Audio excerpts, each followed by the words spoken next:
जीत गया जौनपुर, बीएसपी ने मारी बाजी। जी हाँ, नमस्कार, मैं उत्कर्ष, आप देख रहे हैं स्वर्णिम संकल्प। आज के इस एपिसोड में बात करेंगे 73 लोकसभा क्षेत्र जौनपुर की।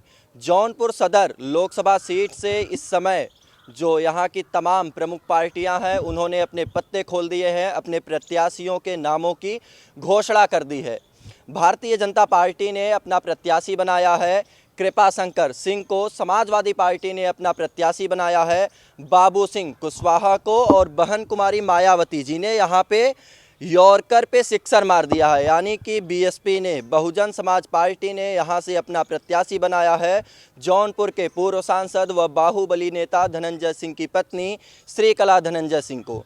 श्रीकला धनंजय सिंह के मैदान में आने से यहाँ का जो मुकाबला है, यहाँ की जो लड़ाई है वो बहुत ही दिलचस्प हो गई है।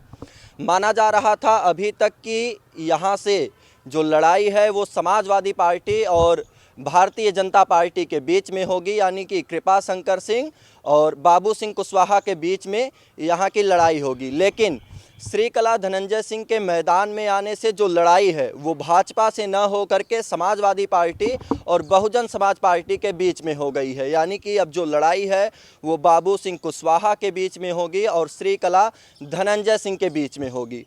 थोड़ा सा ये जो लोकसभा क्षेत्र है 73 लोकसभा क्षेत्र जौनपुर पे अगर थोड़ा सा प्रकाश डालें, विशेष रूप से अगर बात करें इस पूरे सदी की 21वीं सदी के लोकसभा चुनाव पे अगर बात करें 2004 के लोकसभा चुनाव की, तो 2004 के लोकसभा चुनाव में यहाँ से सांसद हुए थे समाजवादी पार्टी के पारसनाथ यादव जी, जो मिनी मुलायम के नाम से मशहूर थे, इस समय इस दुनिया में नहीं है। वो 2,22,000 के समथिंग वोट पाए थे और सांसद यहाँ से चुने गए थे। दूसरे नंबर पे यहाँ से थी बहुजन समाज पार्टी। बहुजन समाज पार्टी के प्रत्याशी थे ओम प्रकाश बाबा दुबे जी, जो 1,92,000 के समथिंग वोट पाए थे और दूसरे नंबर पे थे। तीसरे नंबर पे थे धनंजय सिंह।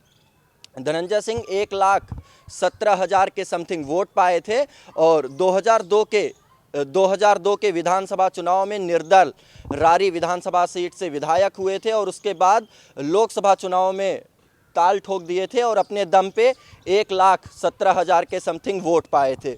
उसके बाद आते हैं 2009 लोकसभा चुनाव पे। 2009 लोकसभा चुनाव में यहाँ से बहुजन समाज पार्टी के टिकट पर धनंजय सिंह सांसद चुने गए थे।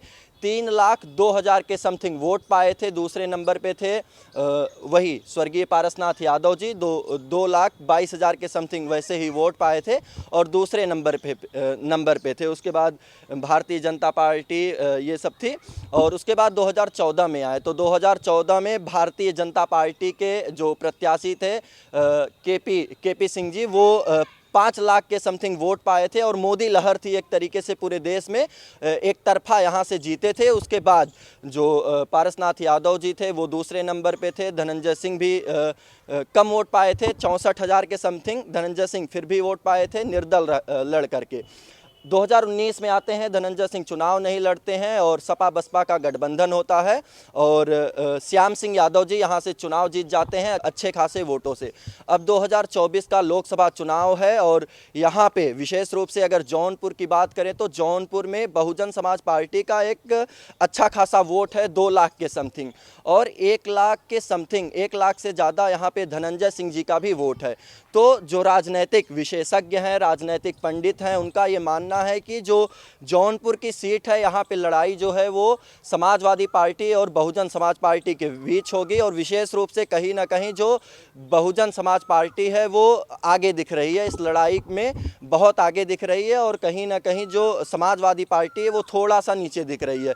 तो ये जो सीट है वो बहुजन समाज पार्टी के खाते में जाता हुआ दिख रहा है। इसीलिए हमने शुरू में ही कहा था जीत गया जौनपुर और बीएसपी ने मारी बाजी। इस पूरे प्रकरण पे आप लोग क्या सोचते हैं? और हमने पूरा जो इस लोकसभा का राजनीतिक समीकरण है, जो राजनीतिक माहौल है, उसको पूरा आप लोगों के साथ साझा किया है।